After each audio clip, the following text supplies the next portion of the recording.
Court documents obtained by 17 News tonight chronicle the alleged failure by a top administrator to report child abuse within the Tehachapi Unified School District.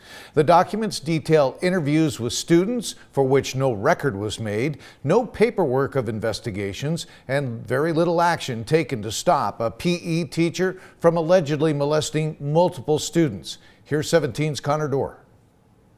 Newly released court documents allege Roxanne Romero, the personnel administrator at Tehachapi Unified School District, had repeated reports of child abuse over the course of 6 months. These reports included other staff members, quote, grabbing a student by the neck and shoulders, leaving red marks, additional rough handling, causing red marks and crying, and inappropriate touching of a 4-year-old female student. Tehachapi police say Romero acknowledged she received the reports, but failed to conduct any investigation or notified Child Protective Services or police as required by law. She is required by law to follow the proper channels as a mandated reporter when receiving a report of child sexual abuse. Chantal Trujillo is an attorney with Rodriguez and Associates. Her firm is suing the school district after the arrest of Timothy Seaman, who allegedly molested multiple female students. At least back in September of 2023, she had a report of this PE teacher doing things to little kids. A look back at Timothy Seaman's charging documents, Romero had conversations with Seaman about his behavior stemming back to September of 2023